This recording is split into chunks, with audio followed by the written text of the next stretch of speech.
falsify. Can you please explain what does it really mean to falsify and how can we do this? Father or mother, you understand the pain and agony of your parents. So also, when you become a teacher, you understand the pain and agony of your teacher.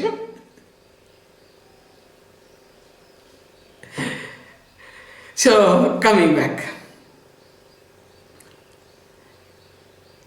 Definitely, mind cannot be falsified. Mind cannot be destroyed.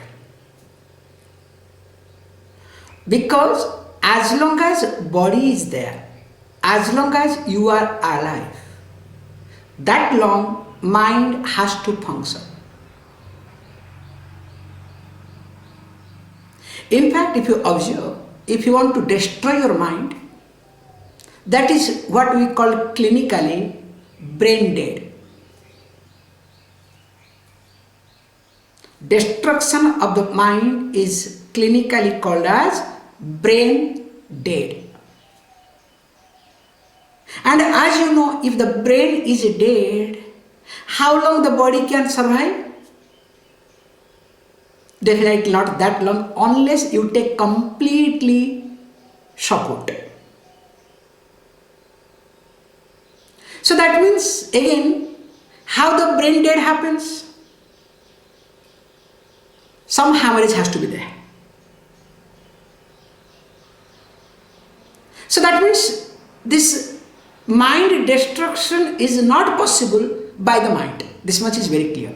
It has to be done by physical force. If clinically this is understood, forget about the process. If it is clinically understood, then the question comes falsifying. So I have given many variations, many, words to support that. Falsifying mind, seeing the limitations of your thinking, objectifying, keeping yourself out of thinking process, withdrawing aham vritti from idam vritti. So when we try to see any one aspect which is related to you, easily you can understand.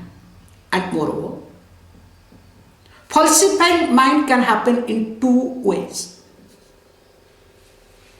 It's exactly like seeing the mirage. When you see the mirage and you are thirsty, you do not know that there is mirage. But you consider or you have come to the conclusion that there is water body. Then what happens? You go crazy.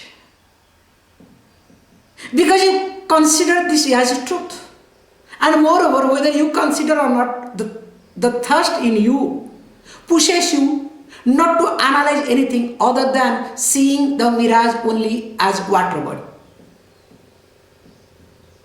Now, even if somebody tries to point out that there is no water body, in fact it is only mirage, then what happens? So definitely you are not going to listen to. In fact, you will say, no, it is not possible. Now, this is called your habitual error. This is called your projection of insecurity. That makes the falsified things. Means falsified means what? That which really does not exist, but it appears as though exist. That is called false. In reality, it does not exist, but it appears as though it exists. To be very honest, I am just adding this word false. When I picked up the word false, when I was a teenager, not teenager, no, much more younger, as a child I think. Yeah. The word false I had heard how in those days in India, in construction, it's a very nice thing now I remember, just when we make the roof, concrete roof,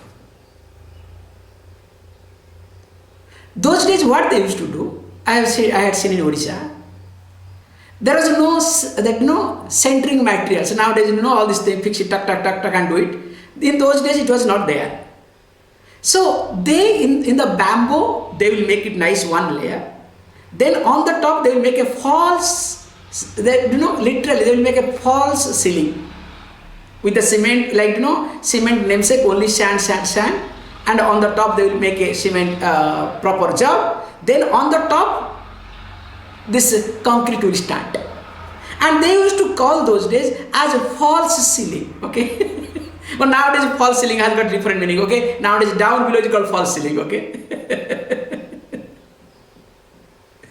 So those days I asked, what is this false? In fact, I asked this master those days, what is that false? He said, look, this is just for the sake of doing, and once that is done, it has to be removed. And in fact, they remove it. And sometimes if that is not done properly, means there is in between they have to put something, this fellow will stick it. It takes a longer time to remove that also. Because those days there was no plastic, nothing. You can put in between one plastic sheet so that everything will fall down. It was not there. In fact, they used to put some cow dung one layer so that it will fall down easily. Some roughness will be there. Coming back to the point. When we try to analyze the word false, that means in reality, it is not there, but it appears to be there for a purpose. And if it is being extended, if the purpose is being extended, that doesn't appear to be false. That becomes reality. So mind in reality doesn't exist. That we have discussed in details, like onion. But it appears to be for a purpose. So when it appears to be a purpose, what is my job? My job is to use that mind for that purpose.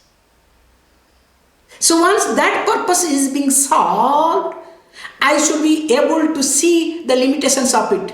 I should be able to withdraw aham vritti from idam vritti. All this process put together is called falsifying.